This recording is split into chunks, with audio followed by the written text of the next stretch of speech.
அரசு அங்கீகாரம் இல்லாத மனைகள் தொடர்பான பத்திரங்களை பதிவுக்கு ஏற்கக்கூடாது. அப்படியே பதிவானால் சம்பந்தப்பட்ட பத்திரங்கள் ரத்து செய்யப்படுவதுடன், சம்பந்தப்பட்ட அனைவர் மீதும் கிரிமினல் வழக்கு பதியப்படும் என்று பதிவுத்துறை எச்சரிக்கை விடுத்துள்ளது. அங்கீகாரம் இல்லாத மனை பத்திரங்கள் சட்டப்படி முழுமையாக பதிவு செய்யப்படாததால், அந்த மனைக்கு உரிமை உங்களுடையது என்பதை அதிகாரப்பூர்வமாக நிரூபிப்பது கடினமாகும்.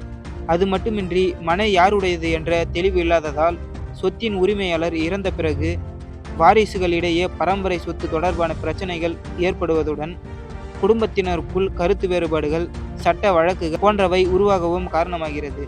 எதிர்காலத்தில் யாராவது உரிமை கோரி நீதிமன்றத்தை அணுகினால் சட்ட ரீதியான பாதுகாப்பு கிடைக்காமல் போகும் சூழல் உருவாகும். அத்துடன் சொத்துக்களை வாங்குவதிலும் விற்பதிலும் வங்கி அல்லது நிதி நிறுவனங்களில் கடன் பெற முயல்வதிலும் பல சிக்கல்களும் ஏற்படுகின்றன.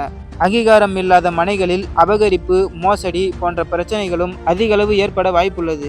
தமிழகத்தில் அங்கீகாரம் இல்லாத வீட்டு மனைகள் விற்பனை பதிவு செய்ய 2026 தடை விதிக்கப்பட்டது. இதை அமல்படுத்தும் வகையில் பதிவு சட்டத்தில் உரிய வழிவகை செய்யப்பட்டுள்ளது.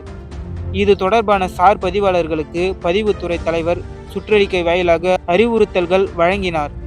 இருப்பினும் சில இடங்களில் அங்கீகாரமில்லாத மனைப்பத்திரங்கள் பதிவு செய்யப்படுவதாக நகர் ஊரமைப்புத்துறை பதிவுத்துறையில் புகார் செய்தது.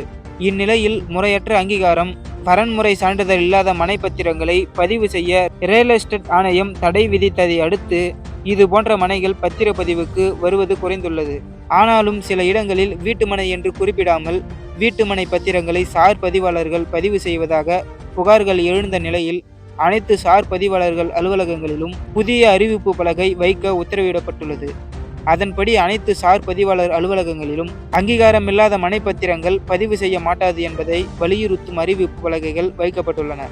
அதில் அங்கீகாரம் இல்லாத, வரம்புரை செய்யப்படாத வீட்டுமனை விற்பனை தொடர்பான பத்திரங்களை பதிவு செய்ய தடை விதிக்கப்பட்டுள்ளது. இது போன்ற பத்திரங்கள் தாக்கல் செய்யப்பட்டால் அதை சார் பதிவாளர்கள் ஏற்கக்கூடாது என்றும், மீறி பத்திரப்பதிவு செய்யப்பட்டது தெரிய வந்தால் சம்பந்தப்பட்ட பத்திரம் ரத்து செய்யப்படும் என்றும் தெரிவிக்கப்பட்டுள்ளது.